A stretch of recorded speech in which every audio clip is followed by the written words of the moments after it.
지난주 금요일부터 시작해서 주말 동안 쭉 돌아서 오늘 월요일까지 더 뜨겁게 달궈지고 있는 이슈가 있죠. 아까 오프닝에서 제가 이야기를 드렸던 바로 우리 각하의 독도 방문 소식입니다.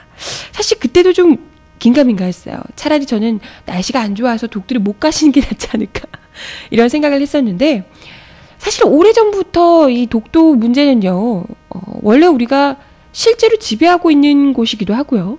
그리고 일단은 분쟁 지역으로 만들지 않는 것이 중요하다. 이런 게 이제 많이들 그 외교 전문가들의 의견이었습니다. 일본이 뭐라고 하든 일단은 일본 정부에서 대놓고 뭐라고 한 적은 없었거든요. 일본 뭐 우익 누가 뭐 어떻게 했다더라 뭐 이런 식으로 좀 튀는 애들이 있었지만 일본 정부 자체에서 뭐라고 세게 나가지 못했던 것이, 사실상 한국 정부가 정부 차원에서 대놓고 뭐라고 하지 않는 이상 거기서 이제 뭐 괜히 해봤자 일단 실지배권을 가지고 있는 게 한국이기 때문에 일본이 이게 뭐라고 먼저 이걸 시비를 걸기가 상당히 어려운 부분이 있었거든요. 그렇기 때문에 우리가 일단 지배하고 있고, 거기다가 일본이 뭐라고 하면 점잖게 일단 저지하는 정도로 라고까지만, 이 정도로까지만 이때까지는 해왔던 겁니다. 그런데 이명박 대통령께서 갑자기 독도 방문을 하시면서 이게 지금 후폭풍이 굉장히 커졌죠. 기본적인 외교 관행 자체를 깨뜨렸다. 이건 그 정치적 계산이 부른 외교적 손실이다. 다음 정부에 정치적인 부담을 줬다. 뭐 이런 등등 온갖 비난이 쏟아지고 있는 상황입니다. 이건 뭐 물론 이제 중요한 건요. 대통령이 방문하신 게 그 자체가 이제 문제가 되는 건 아닙니다. 물론요. 아니 우리 땅인데 당연히 하실 수 있죠. 하지만 지금 이렇게 일본이 호시탐탐 틈을 노리고 있는 상황에서 그것도 이렇게 가셨다면 분명히 그 뒤에 어떤 일이 따라올 것인지를 아셔야 하는 거잖아요. 그죠? 그러면 그 일에 대처해서 미리 1차, 2차, 3차의 계획을 쫙 세워놨어야죠. 그런데 사실상 여러분 아시겠지만 우리 정부에서, 특히나 이명박 정부에서 이 독도 문제와 관련해서 그렇게 치밀한 계획을 세워놨을까요? 지금 보니까 그닥 그러지 않은 것 같아요. 이거 뭐 엄청난, 일본에서 지금 대놓고 끝나자마자 바로 일본 외상이, 겐바 고이치로 일본 외상이 바로 국제사법재판소에 제소하겠다라는 방침을 검토하겠다고 밝혔고요.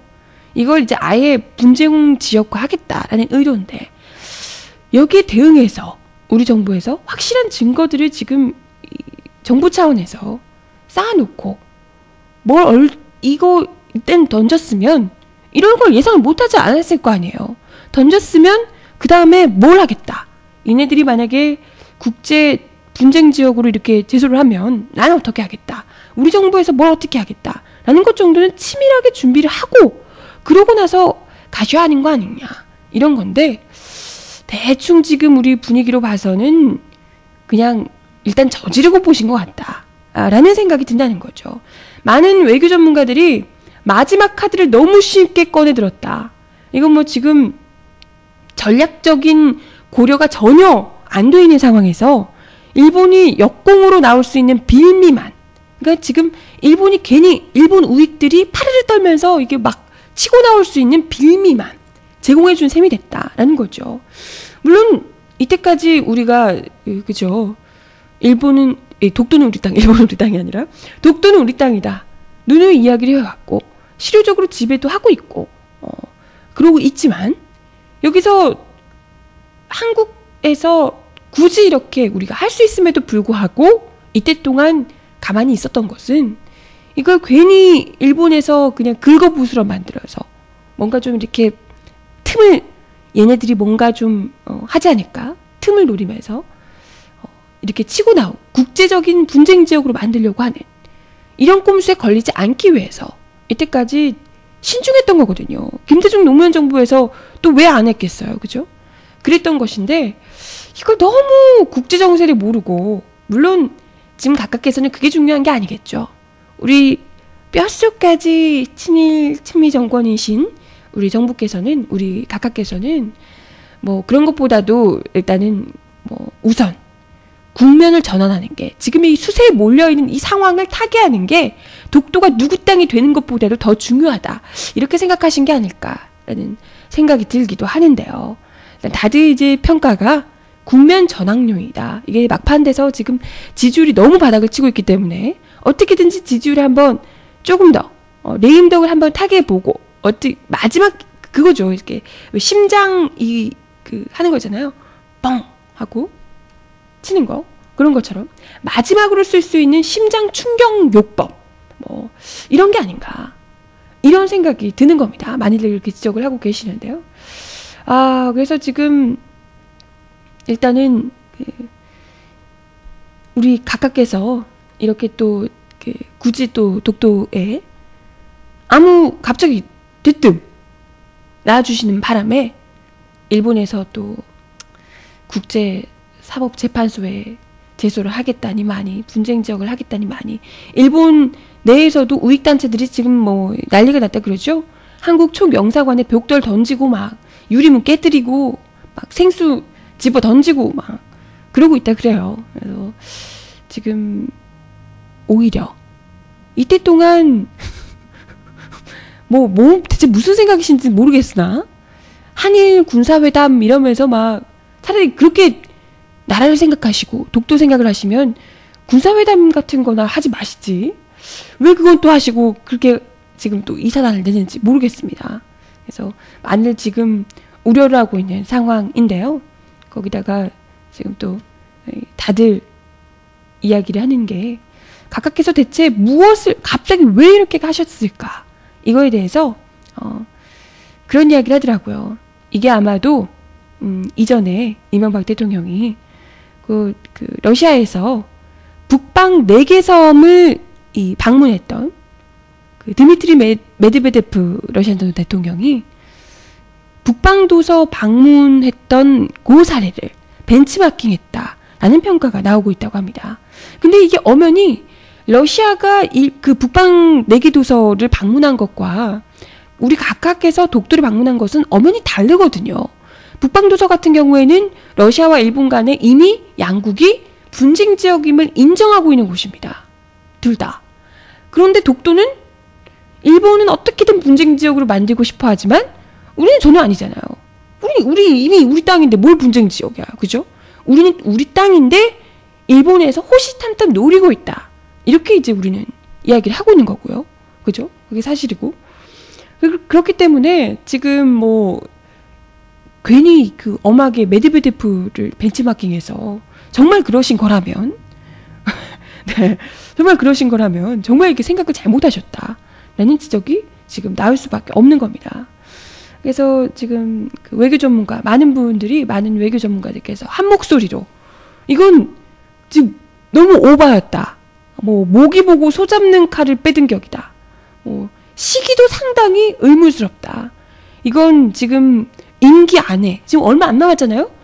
임기 안에 해결하기도 어려운데 그냥 저질러 놓고 이걸 이 다음 정부에 떠넘기게 되는, 이런 굉장히 지금 부담스러운 상황만 만들어놨다.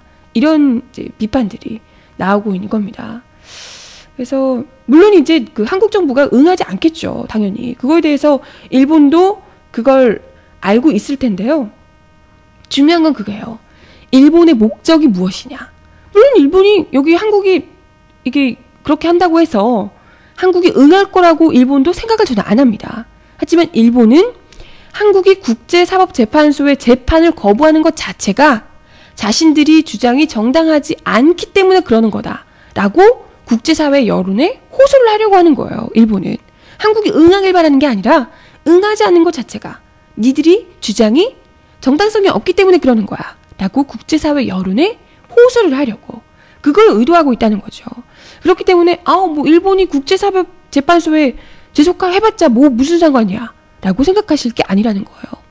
물론 그렇다고 해서 일본 의뢰를 무조건 다 돌아가는 건 아닙니다만은 굳이 왜 지금 2차, 3차까지 어떤 대처를 할 건지 생각을 미처 다 해놓지 못하고, 그것도 자기 임기 내에 끝내지도 못할 일을 미리 왜, 아무리 지금 이제 그죠, 레임덕의 임기 말이고 힘드시다 하더라도 이런 식으로 골치 아프게 하냐는 거죠.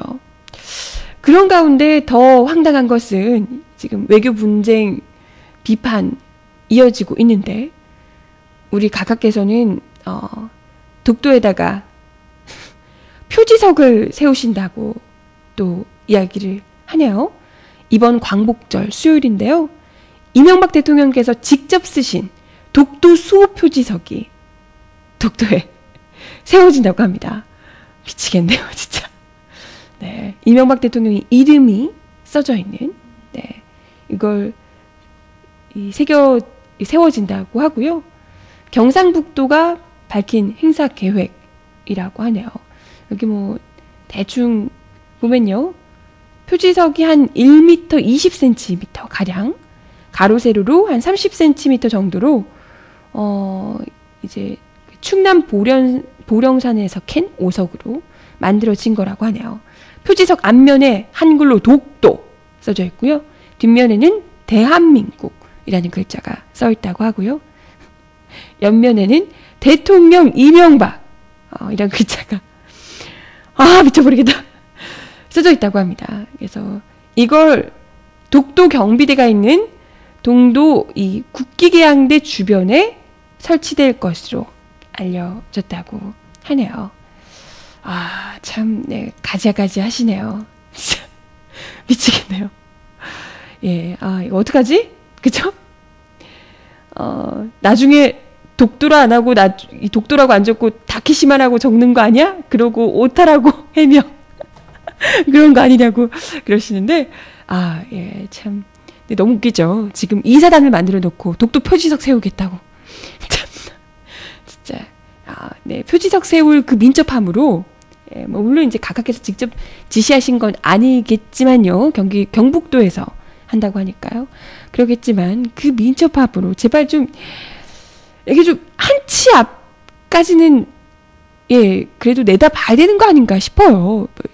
지금 이렇게 멀리까지는 아니어도 한 치 앞 정도. 이건 뭐 독도 방문하고 나면 당장 무슨 일이 생길지 뻔히 알고 있는데 얼마나 사람들이 다 알 거 아니에요. 그럼에도 불구하고 요것도 생각 못하고 그냥 자기 지금 이름 박힌 독도 표지석 세우고 이런 거에만 지금 더 관심이 있고 참 이런 걸로 국면 한번 타게 해보겠다. 어떡하지? 정치적으로 어떻게 보지? 요거에만 관심이 있고 외교적으로 이 독도가 어떻게 될지 일본과의 관계가 어떤 식으로 될지 이게 지금 일본과의 관계가 지금 우리가 사과받아야 될 것도 많고요. 이게 지금 할 일이 많죠. 가야 될 게 많죠. 그러나 물론 정리해야 될 부분이 많지만 차근차근 준비를 다 하고 싸워야죠. 네, 참 엄한 데서는 그냥 허투루 술술 퍼주고 이렇게 황당하게 전혀 방어 없이 그냥 돌부터 먼저 던지고 본 이 각하의 무대포 정신 때문에 참 국민들이 뒤스스파는 국민들이 골치가 아픕니다. 이것도 또 이야기를 들어보니까 외교통상부하고도 의견 조율이 전혀 없이 이루어진 거라고 하더라고요. 뭐 어디 대체 뭔 배짱이죠? 우리 각하께서는? 무슨 생각이지? 정말 고도로 이런 식으로 그냥 외교 분쟁 지역으로 만들어서 그냥 넘겨주려고 그러시는 건 설마 아니겠지? 그건 아니겠죠? 정말? 예, 참 골치가 아프네요. 전쟁 분위기가 나야지 무기를 팔 수 있거든요. 그래서 미국이 뒤에서 시킨 걸 수도 있어요. 그러시네요. 그런가? 참 의욕이 점점 커지네. 아무튼 그러나 저러나 이 와중에서도 각하 이름이 새겨진 독도 표지석은 세워진다는 거. 독도 국기계양대 바로 옆에 세워진다고 하네요. 부정 탈 것 같아. 이 음악 먼저 듣고 가고 싶네요. 슈프림 팀, 너 때문이야.